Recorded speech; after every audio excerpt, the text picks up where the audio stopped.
자, 우리 먼저 OT를 잠깐 할게요. 우리 어떻게 수업할지 이야기를 좀 여러분들 설명을 드리고 하는 게 맞는 것 같아서. 혹시 제가 그 지방직 기부에 그 라이브 강의 하나 찍어 놓은 거 보신 적 있으세요? 안 보셨어요? 유튜브에도 올라가기 이랬었는데, 우리 이제 2022년 변화된 시험 체제, 거기에 우리는 어떻게 준비해야 하는가 하는 이야기를 한번 올린 적이 있어요. 학생들이 가지고 있는 여러 의문이나 질문들. 그래서 우리는 어떤 전략적 사고와 인식의 전환을 가져야 하나 하는 걸 올린 바가 있었거든요. 응? 안 보셨군요. 그 이야기를 조금 하면서요, 거기 한국사는 어떻게 대응해야 하는 게 이야기를 같이 할게요. 보시면 내용은 무슨 논문도 아니고 서론 본론 결론이에요. 첫 번째는 우리 시험 전제가 있어야 할 거 아니에요. 시험이 어떻게 변했는지, 아니 이전에 변화가 뭐가 있었는지 확인해야 할 거고, 그리고 앞으로 뭐가 변할까지 알아야 할 거고, 거기에 대해서 우리는 이제 제일 중요한 게 우리 학문할 거 아니잖아요. 합격할 거고, 합격이라는 가장 기본적 조건들을 먼저 알아보고, 거기 한국사는 어떤 전략이 필요한지 이야기 잠깐 할 거고. 오케이? 이거 보시면 지금 이게 가능한 이야기야 라는 생각도 하실지 모르겠지만 아니에요. 이건 중요한 기본적 조건이에요. 그리고 마지막으로 이제 결론적으로, 그래서 우리 교재는 이렇게 되어 있고 강의는 이렇게 한다라는 말씀을 잠깐 드릴까 해요. 먼저 서론부터 잠깐 할게요. 첫 번째, 시험이 어떻게 변했는가, 앞으로 어떻게 변할 건가 이야기를 할게요. 첫 번째, 변할 건가 이야기를 잠깐 할게요. 2022년 시험에는 중요한 변화가 생겼다는 거 아시죠? 뭐가 없어졌어요? 선택 과목이 없어요. 그죠? 전공 과목이에요. 이전까지 선택 과목이었죠. 공통 과목과 선택 과목으로 돼 있었던 거예요. 3대2로. 근데 이제는 공통 과목과 뭐가 있냐면 직렬별 전공 과목이 있는 거예요. 이것이 가장 중요한 변화가 뭐예요? 조정 점수가 없어졌다는 이야기예요. 참고로 조정 점수 없어졌다는 게 가장 중요한 의미가 뭘 것 같아요? 이전까지 많은 학생들이 이렇게 공부했어요. 첫 번째, 자기가 익숙하기도 하고, 아니 중요하기도 했으니까 먼저 하는 게 국, 영, 한을 하는 거예요.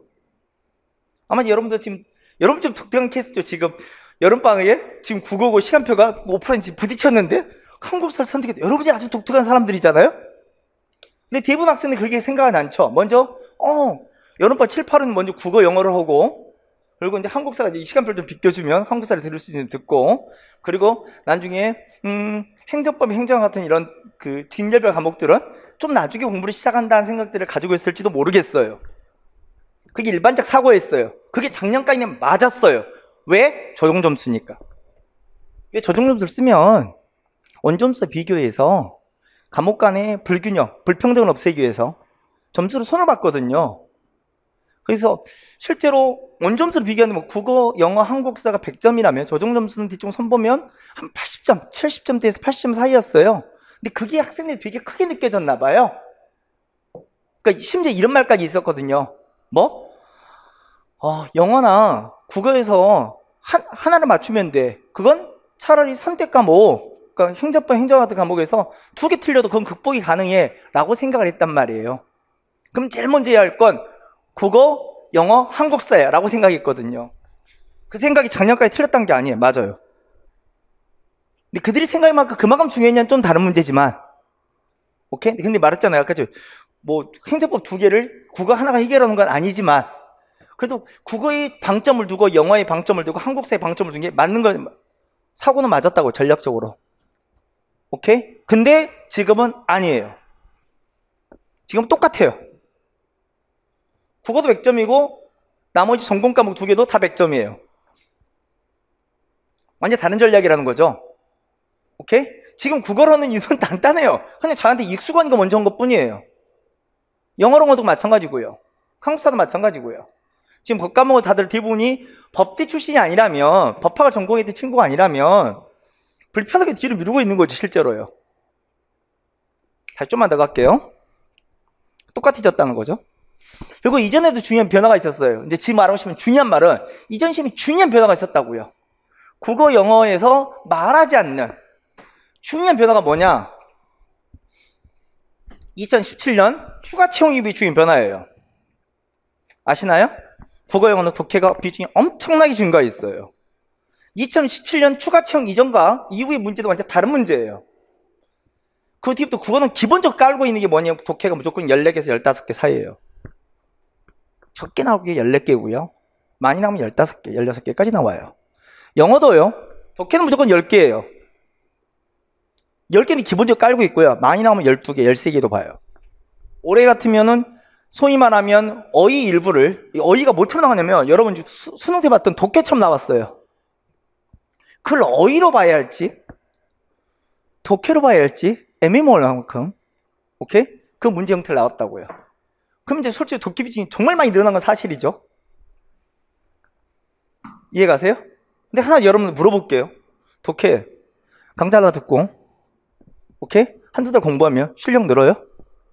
그럼 여러분 더 잘 알잖아요. 맞죠? 여러분 국어 독해 해봤잖아요. 문학 독해, 비문학 독해 해봤고 영어 독해 해봤는데 2달 열심히 강좌 들으면 성적 오르냐고요. 그건 다른 이야기 완전히. 오케이? 좀만 더 갈게요. 자, 이게 완전히 중요한 변화인 거죠. 이 두 개 전제가 깔린 거예요. 그리고 이야기를 다시 하는 거예요. 그리고 올해 국가직과 지방직을 제외한, 이 국가직과 지방직이 독특했어요. 그 2020년 하반기부에 모든 직렬에 대한 국가 지방직을 제외한 나머지 모든 시험 내에서 전공 과목의 난이도가 급격히 올라온 건 사실이에요. 아시나요? 순경을 보든 소방을 보든 법원직을 보든 뭘 보든 간에 실제로 전공 과목의 난이도가 급격히 올라오기 시작했어요. 그리고 대신 국어 영어 난이도는 무난 내지 쉬웠어요. 솔직히 말해서 한국사도 쉬웠어요. 중요한 변화예요. 근데 국가직과 지방직만 그게 좀 깨졌어요. 미리 말씀드리면. 이제 진짜 본론 들어갈게요.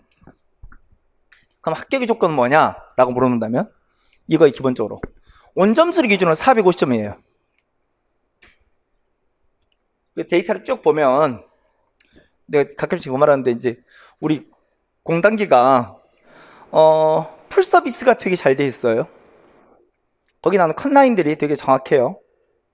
아시나요? 공단기에서 특히 국가직 같은 경우 3차 컷이 이제 컷라인이 계속 들어온 학생 수에 따라서 계속 컷라인이 조금씩 움직일 거 아니에요. 채점 모임에 따라서 세 번째 발표하면 그 컷라인이 거의 맞아요. 오케이? 세 번째 컷라인 발표했을 때 그 점수가 거의 1차 합격선에 거의 틀린 적이 없어요. 거의 1, 2점 거기서 벗어나지 않아요. 대충 맞거든요. 그러니까 공단기가 제일 그 사이트 트래픽이 터진 날이 언제냐면 국가직 채점하고 나서 풀서비스에 3차 컷 발표한 날이 터지는 날, 학생들 다 거기서 지켜보는 거거든요. 나부터 떨어져 거기서 확인할 수 있는 거예요. 발표하기 전에 자기가 잘못 기입하지 않았다면. 오케이? 그걸 기준으로 본다면 원점수로 보면 약 450점이 합격. 국가직은 그래요. 지방직은 이렇게 말할 수 없어요. 왠지 알죠? 지방직은 원서를 잘 써야 돼요. 아시죠? 지역별로 어느 지자체에 썼냐에 따라서 컷라인이 등락을 하기 때문에 일률적으로 말할 수는 없고요. 근데 지방직 좀 낮아요. 그래서 전체적으로 보면. 아시죠? 하지만 국가직은 대략 보면 이제 우리 첫 번째 우리 시험이 다가오는 게 국가직이니까 원점수가 450점이 면접 개성 여러 가지 안정적으로 어느 정도 합격이 가능하다 말할 수 있는 점수예요. 440점, 30점 가면 1차 붙더라도 가슴이 두근두근 하는 거고요. 460점 가면 면접 때 면접관에게 도발하지 않고서는 나 한번 도발해볼래. 이래도 붙여줄 거야. 뭐 도발하지 않고서는 대부분 붙는 점수가 되는 건데 450점 정도 되는 거예요. 그럼 450점은 여러분 어떻게 맞출 거냐라는 거잖아요. 핵심이요. 옛날엔 이렇게 계산 안 했다니까요. 왜? 조정 점수가 이제 이야기가 달랐잖아요. 셈법 자체가. 지금은 450점 어떻게 맞추냐 이거예요. 반대로 50점 어떻게 틀릴 거냐 이거예요. 이해가시죠? 참고로 말해서 그래서 예전에 뭐가 극복이 안 된 줄 알아요? 국어, 영어를 못한 친구들은 실제로 이걸 극복이 쉽지 않았어요. 내가 말했잖아요. 선택 과목과 국어, 영어, 한국사의 비중이 다르니까. 맞죠? 국어, 영어, 한국사를 못하면 붙을 방법이 안 나오는 거예요. 그래서 처음부터 해야 하는 거예요. 그게 맞는 전략이었어요. 지금 작년에 했던 게 틀렸단 말이 아닌 거예요. 근데 요즘 그게 아니잖아요. 심지어 영어 60점 맞고도 붙을 수 있다는 거 알겠죠? 넉넉하게. 왜? 다른 걸 잘 보면 돼요. 난 영어 도저히 극복이 불가능해. 극복이 돼요. 영어로 다른 걸 채울 수가 있다는 거예요. 옛날에 채우는 게 안 됐어요. 오케이? 그러니까 붙는 게 누구였냐면 그냥 원래도 국어 영어를 잘하던 친구가 붙었던 거예요. 지금은 그렇지 않다는 거예요. 그게 올해부터예요. 이번 시험부터라고요. 혹시 국어나 영어에 대해서 저 한 과목 도저히 내가 극복이 안 돼. 할 수 있어요. 희망차지 않아요? 아니구나. 원래부터 국어 영어를 잘했구나. 그걸 너무 잘했던 친구는 그 베네핏은 좀 사라진 거예요. 오케이? 그래서 근데 여기서 또 하나 말하고 싶은 건 혹시 제가 그래서 제 라이브 찍어놓은 거 보신 적 했잖아요. 그러면 그럼 내년 4월까지 4월 초까지 난 열심히 4월 초가 될지 3월 말이 될지 모르 그쯤에 국가지를 보니까 나 5과목 열심히 잘해서 쫓아가면 되지 450 맞으면 되지 라고 생각하시잖아요. 혹시 거기 한번 봐보시면 제가 스케줄 한번 짜본 적이 있거든요. 학생들이 12시간씩 그러니까 하루에 12시간 무조건 강의를 듣든 수업을 공부를 하든 하는 걸 전제로 해서 일정표를 짜준 적이 있어요. 5과목 공부하는 일정표를. 오케이? 내년 4월 9까지까지 볼 수 있을까요? 없을까요? 선생님들이 말하는 커리들 있잖아요. 보통 제일 적게 말하는 커리들이 뭐냐면 제가 제일 커리가 적은 사람 중 하나거든요. 개념반, 개념, 두 번째 기출문제풀이, 그 다음에 노트, 그 다음에 동영. 제가 아마 이 공무원 수험가에서 가장 커리가 단순한 강사 중 하나일 거거든요. 오케이? 그것도 그 단순한 커리를 기준으로 해서 5과목에 대한 스케줄 한번 짜본 적이 있어요. 우리가 5과목을 하루 12시간 공부해서 이 커리를 복습하면 쫓아갈 수 있나? 더 많이도 말고 더 나아간 이 선생님들이 절대로 보강하지 않고 선생님 보강하면 죽여버리는 거예요. 그 순간에. 근데 저는 보강할 건데 자 아무튼 보강하지 않는 전제로 하루 12시간 공부하면 4월 9까지까지 우리 한 번은 보고 수업을 들어갈 수 있는 시험을 볼 수 있는가? 오케이? 짜보면 나올 것 같아요? 안 나올 것 같아요? 죽었다 깨어나도 물리적으로 안 돼요. 하늘이 두 쪽 나도 안 된다고요. 못 본다고요. 많은 학생들이 착각이 거기 있어요. 아니 시간이 얼마 남았는데 그잖아요.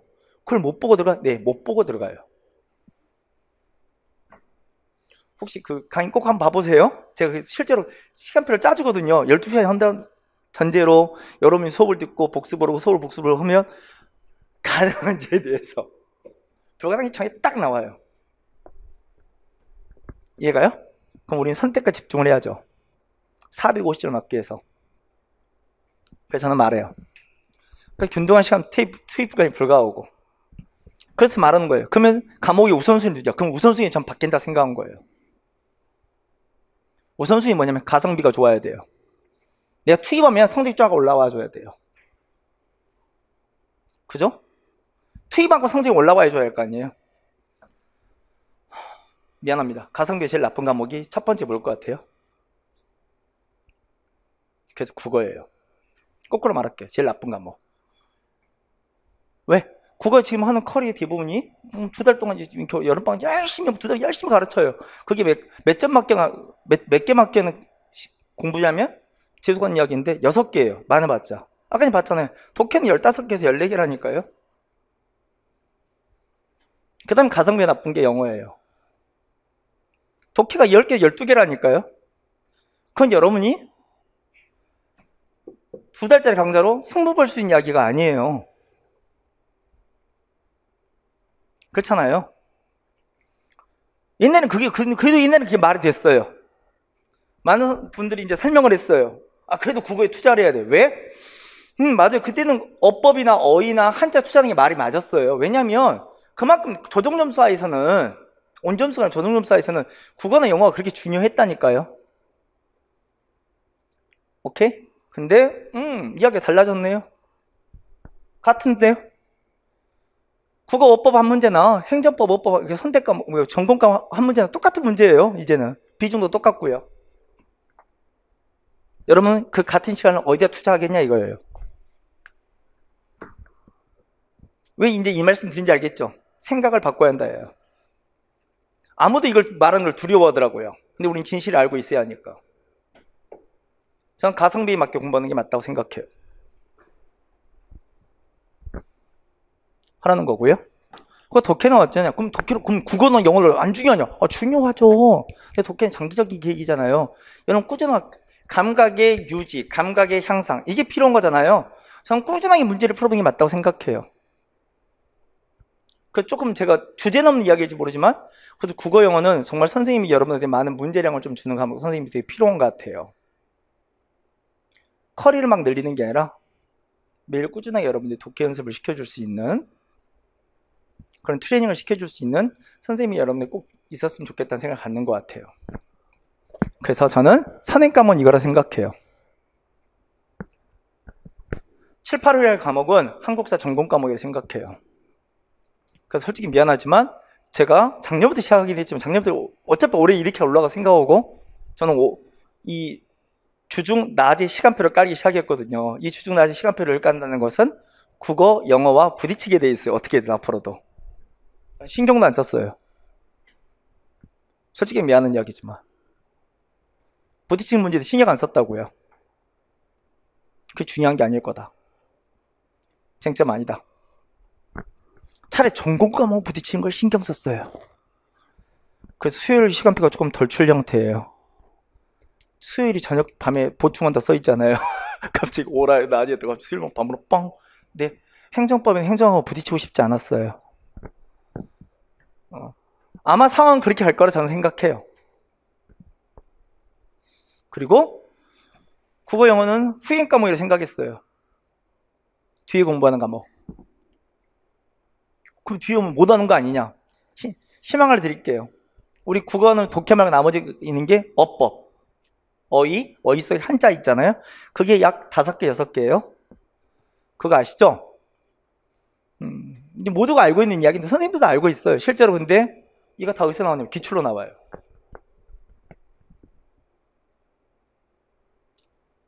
국어, 이게 대표적으로 한국 선생님 국어 이야기에서 좀 오반데 국어 한자가 선생님이 제일 힘들어하는 게 한자라고 하더라고요. 실제로 이렇게 조사해 본 적이 있거든요. 이제 회사 데이터들을 확인해보고 뒤져보면 그 국어 한자 총 지금까지 모든 직렬 싹 긁어갖고요. 예? 기출 한자 다 모은 적이 있거든요. 총 몇 자였을 것 같아요? 다 긁어 모으니까 여러분 모르지만 1500자, 3000자 생각하죠? 죄송합니다. 800자를 넘지 않습니다. 800자를 안 넘는다고요. 여러분 800자를 안 넘으면 여러분 한번 해볼만 하죠? 지금부터 3자씩 외우어요. 시험까지 충분히 넉넉하게 가네요. 그 중에 80%가 나와요. 그 말은 뭐예요? 선지 4개 중에 3개는 여러분 알고 시작한다는 거예요. 맞든 틀리든. 우린 사지선다 시험 보거든요. 여러분 무조건 답이 나올 수 있다는 거예요. 확률적으로는 최소한. 이해가요? 그래서 저는 국어 영어는 철저히 기출 중심 본다고 생각해요. 독해는 꾸준한 연습. 그래서 국어 영어에 시간을 뽑아야 돼요. 그래서 그 국어 영어 시간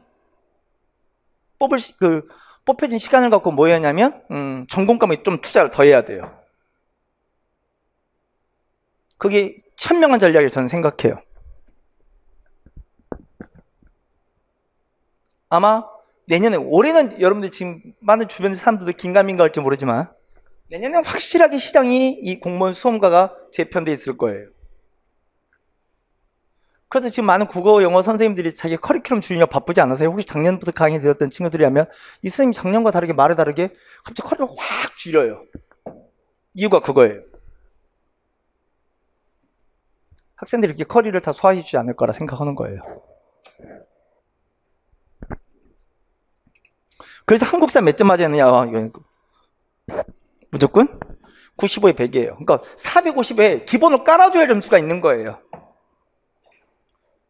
혹시 여러분 중에 국어 영어에 취약점 갖고 있는 학생이 있다면 무조건 450을 갖고 그럼 50점을 국어 영어 어느 특정 과목에 날릴 수도 있는 거잖아요. 그럼 나머지 기본적 바닥을 깔아줘야 할 과목이 있어야 합격권을 가는 거예요. 오케이? 그다음 무조건 이게 한국사 앞에 놓은 이유는 그거예요. 한국사 선생이기도 하지만 제가 한국사 선생이기도 한 거죠. 하지만 더 중요한 건 뭐냐면 한국사 바탕에 깔아줘야 돼요. 450에 출발은 기본 깔고 그리고 전공 과목 깔고 그리고 국어 영어에서 한두 과목 뻥끗나고 한 과목 정도 뻥끗나고 그래도 승부가 나는 거예요.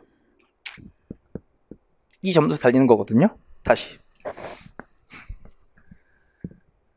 너무 당연한 이야기 지금 그거잖아요. 5과목을 100분 안에 풀기. 너무 당연하게 시험감이 조건 아니냐. 여러분 5과목 100분 풀기가 가능할까요? 불가능할까요? 이게 이제 딜레마인 거예요. 오케이? 오늘도 어느 학생이 이제 그 올해 제 수업을 듣고 국가직과 지방직을 보고 나서 근데 떨어졌어요. 슬픈 이야기는 한국사 100점 만에 떨어졌어요. 왜 떨어졌냐 물어봤어요. 왜 떨어졌을 것 같아요? 응? 선택 과목 못 푼 거예요. 왜 못 풀었냐고요? 시간이 없어서. 100분에 5과목 못 푼단 말이야? 100분에 100문제 푸는 거거든요? 계량적으로 말하자면 한 문제 1분 그 정도는 풀지 라고 지금 생각하시잖아요. 맞죠? 잠깐만 제가 문제를 보여드려요. 제일 재밌는 건 올해 역대급 제일 쉬웠던 문제가 역대급 쉬웠던 문제예요. 올해 지방직이에요. 지방직이 역대급이었어요. 국어도 그렇고 영어도 그렇고 한국사도 그렇고 이 세 과목 역대급을 쉬웠어요. 아마 한국사 같은 경우는 제가 공무원 수험가 나와서 본 문제 중에 국어 영어는 뭐 선생님 딴 말 할지도 모르니까 최소 한국사 말할 수 있어요. 역대급을 쉬웠어요. 그보다 더 쉬웠던 한국사 문제는 올해 지방직 말고는 없어요. 제일 쉬웠어요. 제가 문제를 조금 보여드릴게요. 뒤에 거 들어가기 전에. 자, 국어 문제 시작합니다. 4장짜리 문제입니다. 그대로 그냥 문제 그 자체를 보여드릴게요. 자, 여러분 밀려온 생각이 뭐예요? 저는 꼭 이때 질문하거든요. 자, 20분 안에 이걸 읽을 수 있습니까? 자, 나 풀으려고 물지 않았어요. 자, 20분에 여러분 읽을 수 있냐고요. 오케이? 독해가 왜 중요한 이야기도 느낌 오시죠? 독해가 여러분 많은 선생님들이 이렇게 말하거든요. 국어에 계속 얘들이 어려워하는 건 어법, 어휘 그 한자야 라고 말하는데 아니요. 나중에 막상 국어 때문에 시험을 떨어진 이유는요. 어법, 어휘, 한자 투자하면 할 수 있거든요. 내 말처럼 기출이 80%라고. 그 학생이 제일 문제 뭘 것 같아? 이걸 몇 분에 풀었을 것 같아요? 이걸 20분에 안 풀었다는 거예요. 이걸 최소 30분에 풀고 35분에 풀고. 이해가요? 무슨 말인지 아시죠? 영어 볼까요? 지방직입니다. 역대 제일 쉬웠다는. 자, 몇 분에 풀래요 여러분? 자, 35분에 풀었어요. 40분에 풀었단 말이에요 국어를. 얘 순간 당황하기 시작해요. 이해가요? 영어 이거 여러분 20분에 풀 수 있어요? 최소 30분 넘어갔겠죠? 35분 풀었어요? 오케이? 그럼 둘 다 풀고 나니까 몇 분 남았어요? 이제 30분이 채 안 남는 거예요. 근데 과목은 몇 개 남았어요? 3개 남았어요. 한국사, 전공 2개. 요즘 전공 과목의 제일 특징이 뭐냐면 양이 늘어났어요. 알아요? 실제로 산자나 길이가 장난이 아니에요. 무슨 지문처럼 나와요. 이해가요? 그럼 학생들 느낌 뭘 것 같아요? 뒤에는 못 풀어요. 그래서 떨어져요.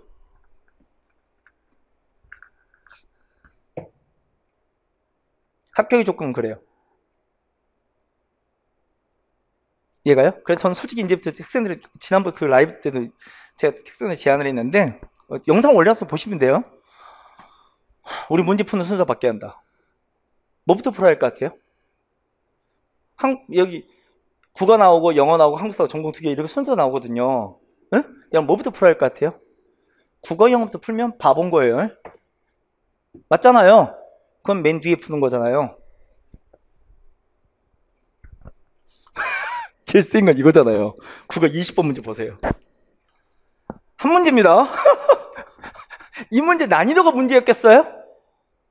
이 문제 그러니까 이런 말을 하지 말자고요. 아니, 그건 쉬웠잖아. 그래, 쉬워요. 근데 읽는데, 이거 문제 푸는데 그 잡아먹은 시간이 다른 문제를 날렸다고요.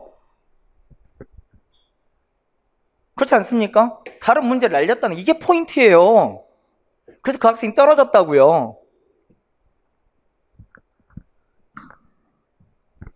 그래서 문제 푸는 순서는 국어, 영어가 아니에요. 뭐부터 풀어야 돼요? 한국사 푸는 거예요. 그리고 전공 2개 푸는 거예요. 그리고 남는 시간에 국어, 영어를 푸는 거예요. 맞죠? 이거 읽는 시간에 차라리 전공 2과목에 한국사에 2문제를 푸는 게 훨씬 더 현명한 전략인 거예요. 옛날엔 그게 여기를 열심히 잘 읽고 푸는 게 더 중요하다 말을 했어요. 이유가 뭔데요? 얘가 비중이 달랐다 했잖아요. 계속 말하지만 조정점수화에서는 맞잖아요. 그 선택은 무조건 뒤로 푸는 거예요. 그게 맞는 전략이었어요. 근데 지금은 그 전략이 아니에요. 이게 맨 뒤에 풀어야 하는 거예요. 과감히 지문 이렇게 길면 넌 뒤에 풀라고 넘겨야 하는 거예요. 바로. 그 시간에 한 문제 더 풀래. 이게 답인 거예요. 이해가요? 그럼 한국사 몇 분 줘야 할 것 같아요? 응? 그래서 한국사는 7분 줘야 돼요. 한국사 20분짜리 시험이 아니에요. 국어, 영어 지금 시간 뺏기는 거 계산해 보시면 한국사 합격의 조건이랑 한국사는 7분을 넘겨서는 안 돼요. 한국사 역대급으로 어려웠다 그러면 10분 주는 거예요. 한국사 정말 진짜 미친 문제야. 이걸 문제로 나 머리 깨질 것 같아. 그게 10분짜리예요. 항상 20분 풀고 있으면 걔는 망하는 거예요. 이해가요? 7분짜리예요. 짧으면 5분짜리예요. 올해 지방직은 5분짜리였어요. 동영 때에서는 그렇게 연습을 시켜요. 학생들 처음에 10분부터 연습시키는 10분 안에 풀어야 한다고 연습시켜요. 애들이 난리도 아니에요. 거의 뭐 말만 입을 보면요 소리만 나서 거의 욕이에요. 네가 나를 뭘로 보고. 하지만 국가직과 지방직 원하면 얘들이 절대로 저한테 원망하지 않아요.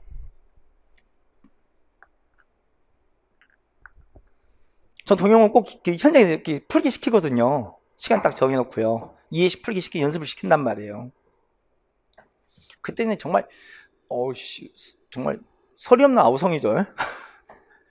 하지만 시험 끝나고 절대로 원망하지 않아요.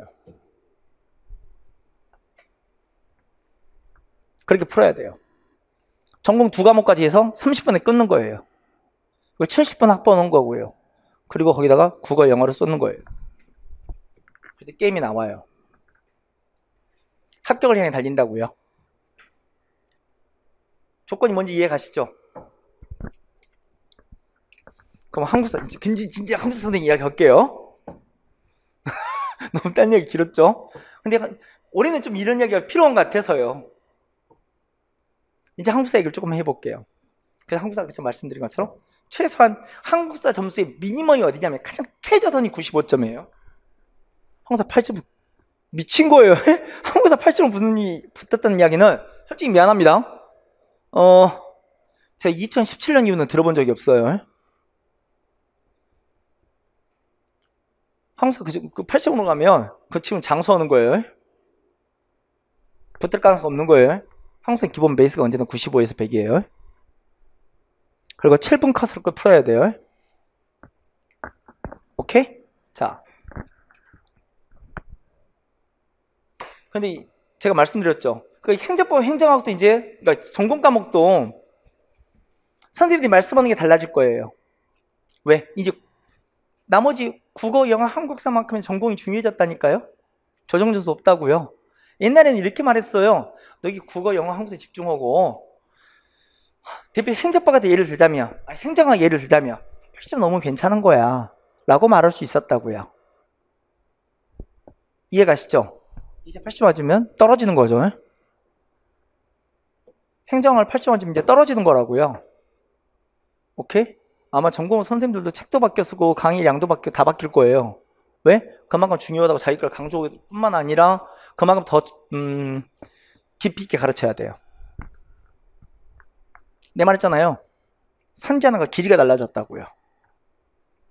대신 예외는 말했습니다. 올해 국가직과 지방직 희한한 게 예외를 보여줬어요. 근데 나머지 직렬은 다 그렇게 보여줬거든요. 실제로. 나머지 직렬은 다 달라졌고 진짜로요. 그러면 여러분도 기본적으로 다른 전공 과목 때문에 공부할 양 자체가 암기량 자체가 어마어마해요. 맞죠? 우리 한국사까지 미친 듯이 한번 서로 외워볼까요?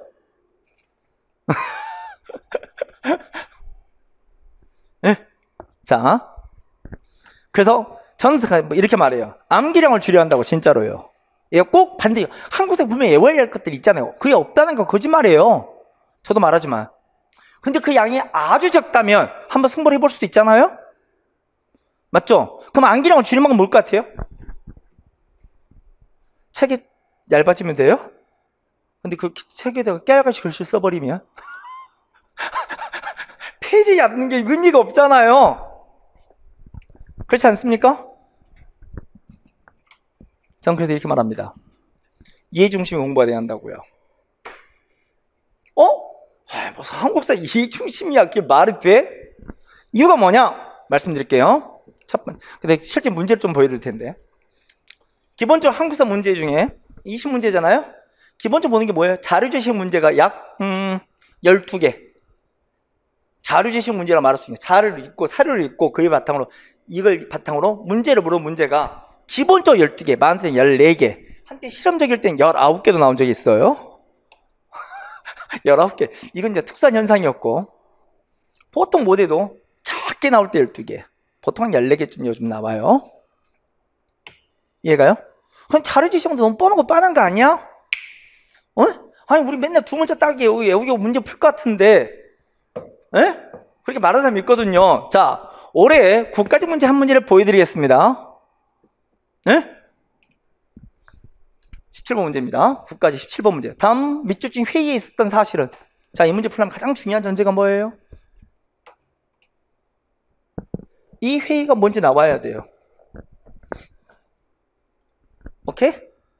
자, 이 회의에 대한 힌트가 여러분 두 문자 따기 단순 암기로 보이나요? 회의 이름 가르쳐줄게요. 국민대표회의예요. 자, 읽어보세요. 국민대표회의라고 찾을 수 있는, 이런 거, 이게 국민대표회의 이미 정해졌을 거야 라는 게 여러분 이 지문 속에 보이십니까?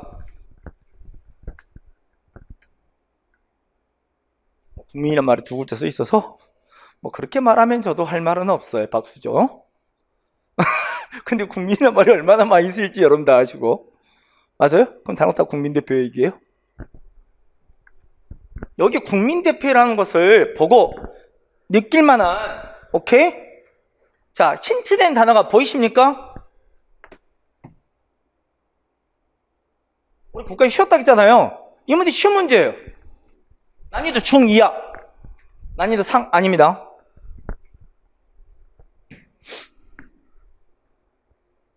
오케이? 이 중도 못 푸는 거예요. 무조건 달달달 외워서는, 맞잖아요. 차라리 여기가 옳지 않은 거 내면 옳은 게 3개 써졌겠죠. 그럼 여기 대충 추론이 돼요. 선지 읽으면서 이거 대충 무슨 말인 것 같다 느낌 필이 와요. 근데 요즘 문제는 대부분 뭔지 알아요? 옳지 않은 거 안 내요. 이제 옳은 거네요. 출제진의 기본적인 베이스가 있어요. 이해가요? 그럼 모르면 아예 못 푸는 거예요. 전혀 다른 회의를 다 가르치고 있어요. 각각의 선지마다. 오케이? 여러분 딱 보니까 두 글자 잘 열심히 따서 외우면 이 문제 풀 것 같아요? 특수한 얘기겠지. 그냥 여러분이 풀어보세요. 앞으로도 국가이든 지방이든 문제. 그러니까 많은 학생들, 나는 이렇게 많은 걸 외웠는데 나는 왜 시험을 못 풀어? 네, 못 풀어요. 그 무작정 암기는 아무 의미가 없어요. 이게 맥락은 국민대표가 어떤 회의인지 알아야 돼. 왜 이런 회의를 개최했고 거기서 무슨 이야기를 했고, 맞잖아요. 그런 이야기, 어떤 이야기 주고받았는지를 그 맥락을 알아야지 이게 보이는 거예요. 국민대표회라는 게. 이해가요? 그럼 자료를 외워야지. 자료까지 외우겠다면 박수입니다. 박수. 자료는 끊임없이 바뀝니다. 역사적 사료가 하나밖에 없어요? 국민대표는 사료가? 이 주장한 자가 여럿이 있기 때문에요. 회의도 어마어마하게 많아요. 이 회의와 관련된 자료는 어마어마하게 많아요. 이해가 나요? 그래서 이해를 해야 돼요. 그래서 문제를 풀 수도 있어요. 오케이? 그래서 이해를 해야지. 이해로서 당연히 넘어가는 게 있어요. 그래야 예울량도 줄어요. 아직 그게 동의 안 되시죠? 난 수업 들어보시면 알아요. 그럼 진짜 예울량이 줄어요. 조금 더 갈까요? 그럼 맥락과 순서에 대한 이해가 필요해요. 한국사 문제 기본적으로 뭐가 나와요? 여러분 한국사는 외워야 할 게 순서일까요? 연도일까요? 나 진짜 말하고 싶어요. 항공사 연도 문제 나올 거야, 안 나올 거예요? 난 제일 말도 안 되게 새빨간 거짓말이에요. 항공사는요, 연도 문제를 내지도 않아요. 항공사 뭐 내요? 순서를 내요. 그 맥락을 알기를 바라는 거예요. 오케이? 국가직에 나왔던 유일한 순서 문제.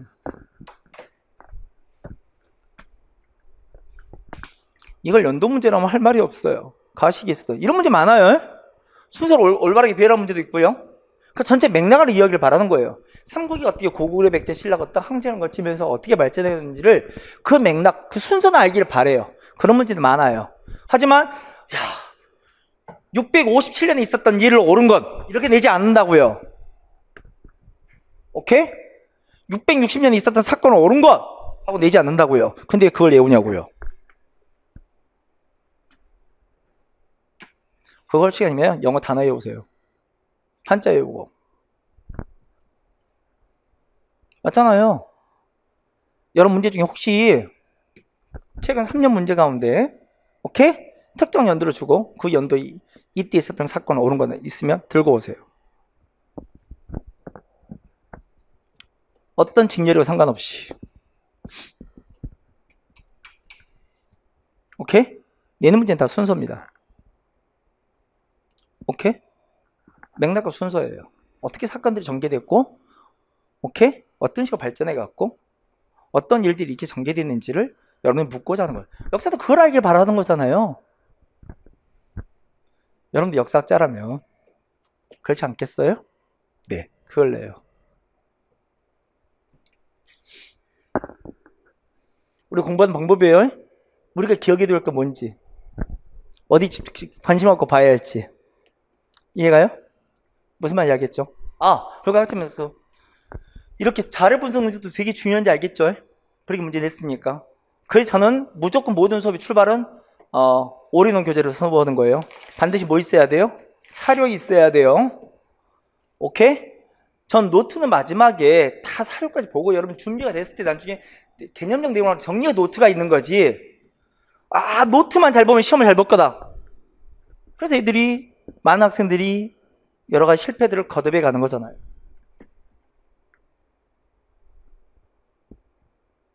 이 바닥 한국사의 성적 향상의 어려움을 겪는 거에는 분명히 전 노트 있다고 100% 확신해요. 문제가 그렇게 안 내는데 TV 문제를 보여줬잖아요. 제 말이 의심스러우시면 꼭 우리 공무원 기출 확인해 볼 수 있는 거 아시죠? 네, 가서 출력해서 보시면 여러분이 더 뼈저리게 느끼실 수 있어요. 제발 출제된 문제에 맞게 공부해야 하잖아요, 우리가. 신경에 출제된 대비도 필요하다는 거죠. 참고로. 근데 지금 여러분 좀 들으면서 내가 생각해도 공무원 문제가 좀 다른 맥락 이야기를 많이 하는 것 같아, 선생님이. 그게 공무원 문제 지금 맞아? 라고 물어보실 수 있잖아요. 참고로 말할게요. 공무원은 참고로 말하면 출제진이 많이 변화가 생겼어요. 아세요? 예전에는 대학 시간 강사들이 주로 문제를 냈답니다. 아시나요? 2010년대 초반까지 그랬습니다. 근데 점차 바뀐 게 누군지 아세요? 근데 그분들이 이제 갖고 있는 제일 큰 문제가 뭐였냐면 문제에 오류들이 많이 발생했어요. 중복 정도도 많이 터졌고요. 실제로. 그러니까 테크니션이 아니다 보니까 왜 우리 국어에서도 대충 아시죠? 단문이 아니라 복문이나 중문을 쓰면 이게 읽혀질 수 있는 해석의 가능성이 여러 가지로 다를 수 있잖아요. 그렇지 않습니까? 네. 그런 스킬들이 부족하다 보니까 많은 문제들이 일으켰어요. 제일 셌던 게 2014년도에 서울시가요. 혹시 궁금하시면 기사도 찾아보셔도 되는데요. 서울시가 옛날에 7급과 9급을 같이 봤어요. 아시나요?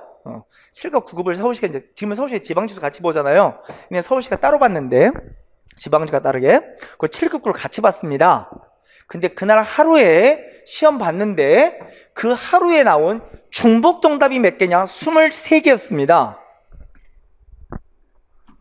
믿거나 말거나입니다. 진짜 하루에 서울시가 공식 인정한 중복 정답이 23개였다고요.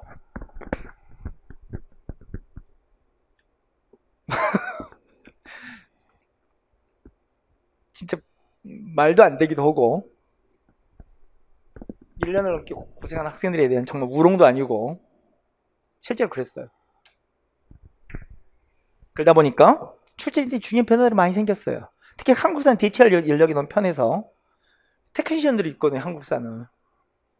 그 테크니션들도, 그러니까 시험을 자주 출제해보지 않았던 시각 강사가 아니라 문제를 많이 출제해보고 문제에 오류가 없고 중복정답이 발생하지 않을 테크니션들을 쓰기 시작했다고요. 그 테크니션 가장 쉽게 구해왔던 것이 어디였을 것 같아요? 네, 솔직히 말씀드릴게요. 두 가지 시험이 있었어요. 하나는 수능이 있었고요. 또 하나는 한능검이 있었어요. 한국사 능력검정 시험. 또 어떻게 한능검은 또 여기 공무원 시험이 또 궁합도 잘 맞았네요.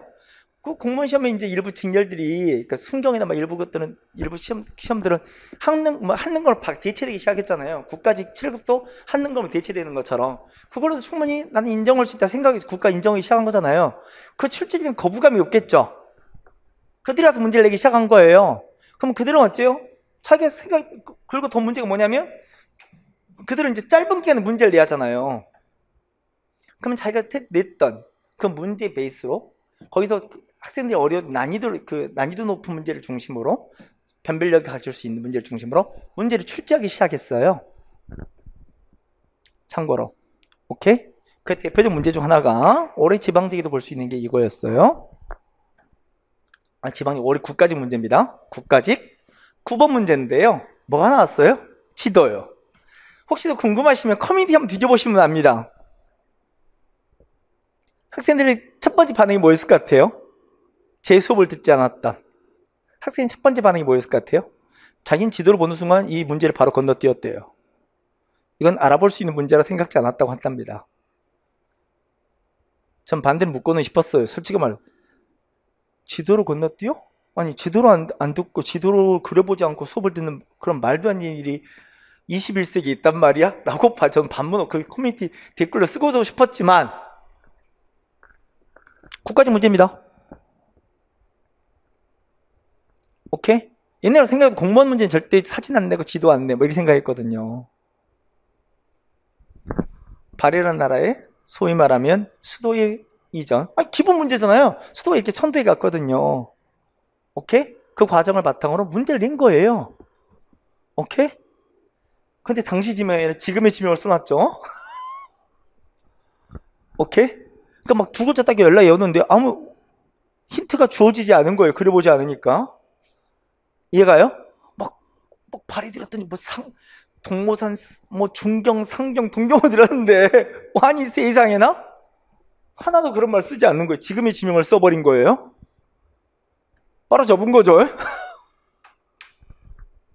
발해 나라가 발전한 과정에 의한 설명이거든요, 이게. 그때만 이제 이렇게 수도가 옮겨간 건데, 실제로. 오케이? 한번 돌아가서. 이렇게 변화가 생겨서 한국사 문제에 대한. 근데 이건 뭐 대단한 것도 아니에요. 이거, 뒤에 보시면요, 우리 발해는요, 저거, 지도 몇 장, 하나, 둘, 셋, 4장 그리면 딱 끝나요. 지도 4장으로 끝나는 거거든요. 작년에 제 수업 봐도 그렇게 그려져 있어요, 실제로요. 야, 우리 지도만 그릴 줄 아면 돼. 여러분 포스트잇 받았죠? 포스트잇 던져주고요. 거기다 지도 한 장 그려봐요. 붙여. 끝! 이거예요. 그건 제가 무슨 어마어마한 미래를, 이게 아니라요. 이렇게 가르치는 게 맞다고 다들 생각했던 문제인 거예요. 대략 뭐 대단히 신경향도 아니고요. 아니, 일반적으로 이렇게 가르치기 맞는 문제였거든요. 근데 학생들이 제일 어려웠다고 국가직에서 찾아보시면 나옵니다. 가장 난이도 높았던 문제라고 공단계도 올라가 있어요. 공단계도 풀서비스 보면 난이도 제일 높았던 문제 1, 2 안에 요게 있어요. 아까 지금 국민대표에도 있어요. 그 말은 다른 말로 해서 공단기 수업 듣는 많은 학생들도 어떤 문제를 갖고 있다는 거예요? 그런 식으로 두 글자 따고 외우고 있었고 이런 식으로 공부하고 있었다는 거예요. 그래서 그 학생들 국가직에서 실패했다는 거예요. 다시 돌려서 말씀드리면 공단기 난이도에 1, 2가 그거예요. 아까 전에 봤던 문제들. 국민대표 이거였어요. 제가 말씀드린 내용이 뭔지 이해가시죠?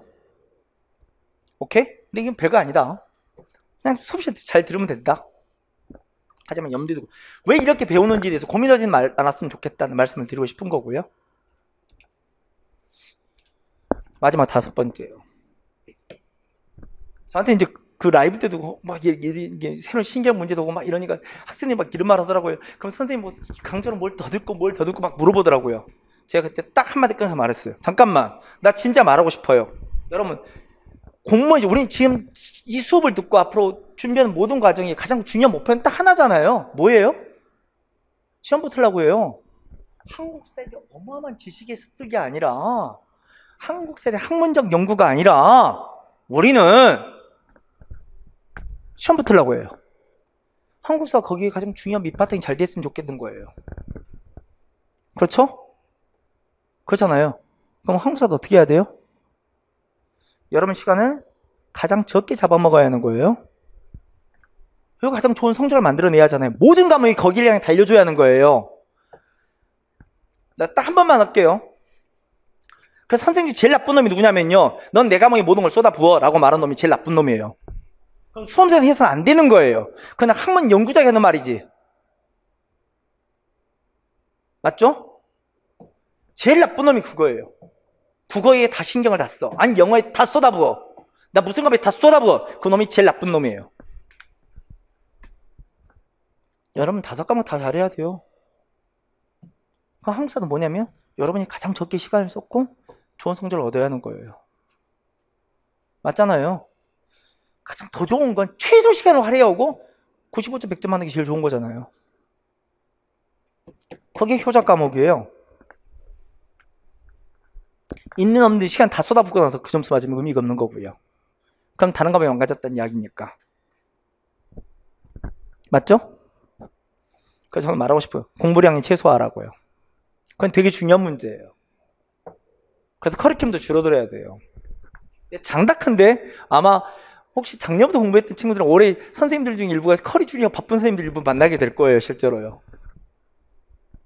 그게 단지 비난의 대상이 될 거니까. 커리를 늘려놓은 게 이렇게 많이 들어. 교재도 이렇게 많이 봐. 이게 엄청난 비판과 비난의 대상이 될 거거든요. 그 학생 불합격이 가장 중요한 원인을 그가 제공했을 가능성이 높거든요.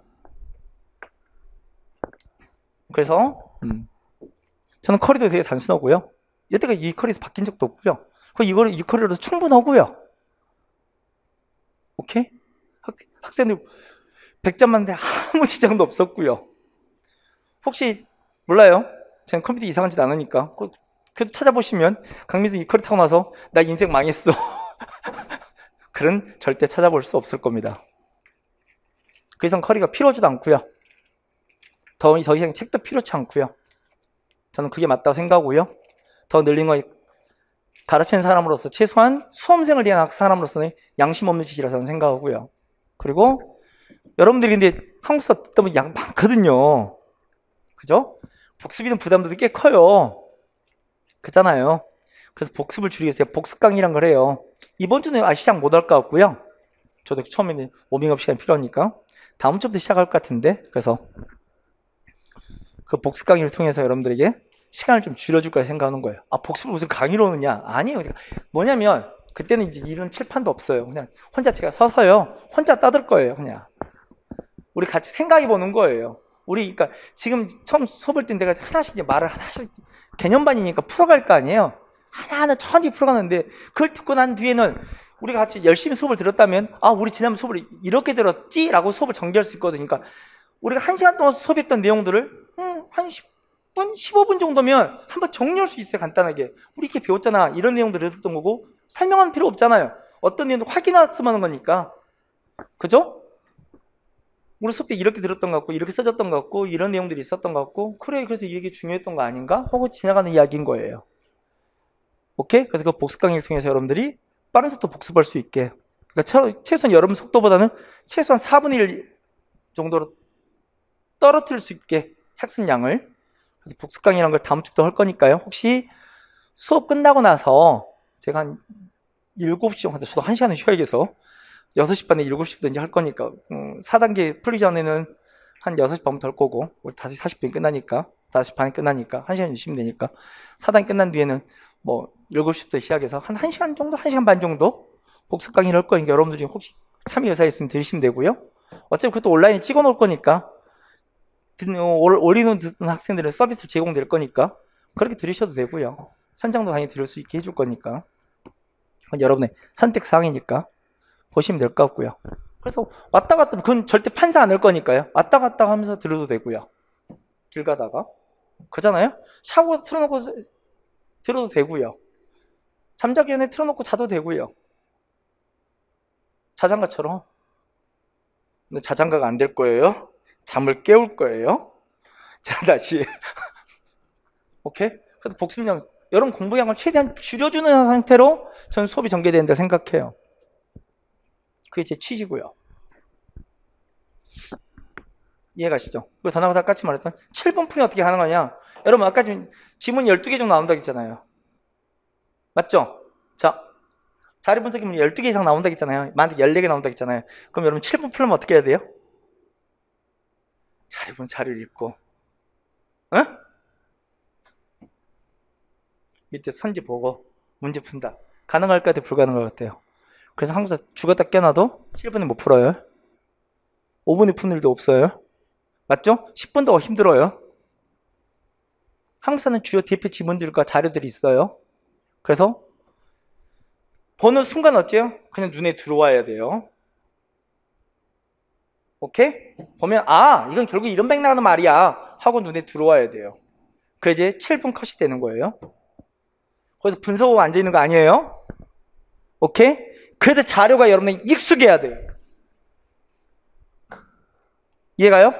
그래서 여러분 노트 중심 공부하지 마세요. 망하는 길이에요. 한국사 7분 컷을 만드는 방법은 다른 게 아니라 자료를 보는 순간 자료를 분석하는 게 아니라 이 자료는 이거야.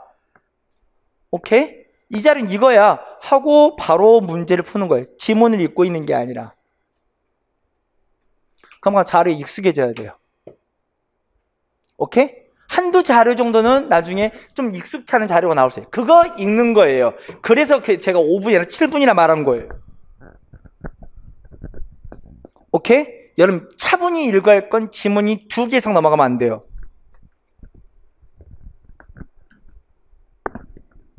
오케이? 최대한 어려운 게 2개인 거예요. 2개. 솔직히 말해서 국민대표 이런 지문들은요 그냥 보고 국민대표 바로 푸는 거예요. 읽는데 30초도 안 걸리는 거예요.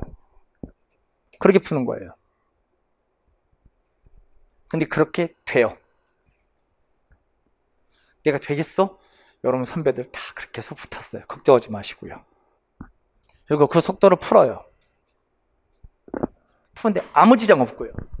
그래서 합격을 향해 가는 거예요. 그래서 한국사는 다시 말하면 그래서 95에서 100점 맞아야 하고 7분 프리컷을 해야 한다는 거예요. 그게 답이 나옵니다. 제 교재는 이렇게, 강의는 이렇게 합니다. 철저히 이해 중심으로 갑니다. 수업 시간 때요? 그냥 이건 이렇게 무작정 외워 라는 수업은 없습니다.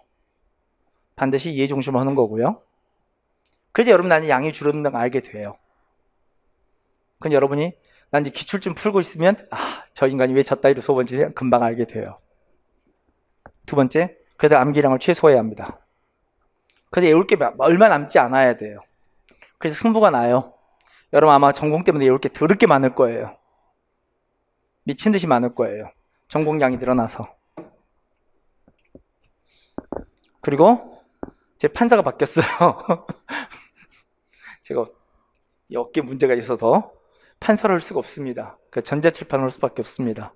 근데 판사로 하면 수업을 못 알아들 텐데 제가 이렇게 수업을 할 겁니다. 제가 작년에 했던 수업들을 그리고 제가 좀 더 첨부해서 바꿔놨는데 어떻게 바꿔놨냐, 대표적으로 이제 우리가 아마 다음 주나 이번 주 말쯤에 걸릴 수 있는 수업인데요, 4세기 5세기 뭐 이렇게 관계도대항 수업을 할 거란 말이에요. 그럼 관계도대항 어떻게 영토학자는 기본적인 내용을 배울 거 아니에요? 그럼 지도 깔아놓고 시작하지 않겠어요? 맞죠? 그래서 먼저 국가 위치를 먼저 기본적으로 알아야 하고, 여러분 포스트잇가 똑같아요. 그 포스트잇 이게 탁탁 표기하면 되는 거예요. 여러분 이 지도를 그릴 일은 없어요. 걱정하지 마.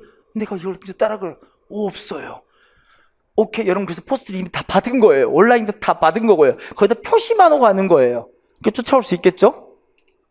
그래서 이에 맞게 중국도 이렇게 표시해 놓고, 그리고 이제 하나씩 이제 설명을 붙여가기 이렇게 하면서, 그렇지 않겠어요? 이해가요? 국제관계를 설명하면서 어떤 일이 발생했는지를 하나씩 영토 확장 관련된 이야기들을 이렇게 볼 거예요. 오케이? 기타 정리되어 있는 내용들을 마저 이렇게 설명해서 볼 거예요. 제가 판서로 쓰는 건 손으로 쓴 것보다는 훨씬 더 깔끔해서 학생들이 더 보기 편하지 않을까라고 생각은 하는데, 오케이? 그럼 이제 칠판 판서가 큰 차이가 없을 것 같고, 그죠? 한 판 쫙 두는 거, 이거 어떻게 정리되는지 모르잖아요. 근데 이렇게 하나씩 제가 써가는 순서처럼 만들어 놨거든요. 모든 수업들을. 별로군요. 전 이거 만드는 순간에 생각했어요. 차라리 판서를 하고 말지. 아, 이것도 제가 만든 거예요? 제 판서를 그럼 누가 만들어줬겠어요? 내가 이 팔을 못 쓰니까 대신 이 방법을 찾은 거지. 뭐 이런 것도 마저 이렇게 해서 보는 건데, 오케이? 그래서 가독성 있게 판서를 만들어 놨고요. 그리고 같이 복습 강의를 통해서 여러분 공부 시간 양을 확실히 줄여주겠다는 말씀을 드린 거고요. 나중에 많은 학생들이 이제 결국에는 올인원 끝난 다음에는 올인원을 보는 게 아니라 이 복습 강의를 듣더라고요. 왜? 다시 이게 천재 다시 볼 필요는 없잖아요. 거기 뭐가 핵심이었는지 다시 확인하고 어떤 수업이 정리가 아는 건 다시 머리 되새김질만 잘하면 되는 거니까, 회독하는 거니까. 그래서 복습 강의를 중심으로 쭉 듣더라고 실제로요. 그럼 한번 해볼 만 하잖아요. 올인원, 오버리는 수업을 거의 전체 수업을 한 4분의 1, 5분의 1 시간만 들여서 할 수 있다면 다시 회독이 그렇게 어렵지 않게 할 수 있지 않겠어요? 교재는 아까 말한 것처럼 강의와, 그러니까 언제 강의 듣고 있으면요 교재가 저절로 나가요. 교재 언제 보고 있으면 알아요. 그냥 강의 듣는 게 교재를 정리하는 과정이에요. 쭉 따라 들으면 교재가 따라가요. 왜? 교재를 제가 썼기 때문이죠. 교재대로 강의 따로는 없어요. 듣고 있으면. 그리고 저는 교재를 철저히 구조화의 형태를 만들었던 거예요. 저는 그래서 어째요? 뭐 하였습니다. 뭐 해갖고 쭉 늘어쓰는 거는 올인원 교재는 절대 만들지 않아요. 다시 보더라도 전체 이 단원에서 무슨 말하고 있는지가 눈의 맥락처럼 목차만 봐도 이해될 수 있게 교재를 편성했던 거예요. 그래서 전체 숲이 보이거든요. 교재로 전체 숲이 좀 보일 수 있어야 하거든요. 숲이 보여 나무 찾는 게 되게 쉽거든요. 그리고 아까 말했죠? 사료들이 익숙해져야 한다고요. 7분 컷으로 문제 풀어야 한다고요. 오케이? 사료가 낯설면 안 돼요. 오케이? 사료 분석하는 건 진짜로 맥시멈이 2개 분석하는 거예요. 12문제, 14문제 나오더라도. 오케이? 그냥 12개나 10개는 그냥 보고 이렇게 하는 거예요. 거침없이 푸는 거예요. 그래서 7분 컷이 나오는 겁니다. 그리고 저는 이런 지도나 여러 자료들을 잘 사용합니다. 아까 보시는 것처럼. 왜? 지도로 보고 나면 훨씬 더 삼국도, 우리 고대 삼국 문제를 보더라도 참고로 말하면 이 지도를 잘 사용하냐면요, 우리 고구려만의 이야기가 시험에 나올까요? 안 나올까요? 그렇게 나오는 경우는 거의 없어요. 왜? 고대 삼국이라 외우잖아요. 그럼 고구려, 백제, 신라, 심지어 가야, 아니 심지어 당시 중국, 아니 그 당시 일본까지 어떻게 동아시아가 역동적으로 돌아갔는지를 역학관계를 물어보는 문제가 대부분의 문제예요. 맞아요? 그러면 어째 그 역학관계를 그림으로 보여줘야지 느낌이 올 거 아니에요. 아까 좀 그렇잖아요 실제로. 이해가죠? 그리고 그렇게 문제를 내기도 하고요. 우리 아까 지도로 문제를 봤잖아요. 네, 그렇게 문제도 내고요. 출제자 또한. 이해가시죠? 네, 그래서 그걸 사용해서 수업을 전개한다는. 근데 다 필요 없죠? 중요한 건 수업을 통해서 진짜 네가 그렇게 하냐가 중요하지 않겠어요? 그렇지 않습니까? 네, 수업을 통해서 차분히 한번 보여드리도록 하겠습니다. 좀 OT가 많이 길었죠? 우리 OT 잠깐 쉬었다가 우리 10분만 쉬었다가 본 수업으로 들어가도록 하겠습니다. 쉬었다 봅시다.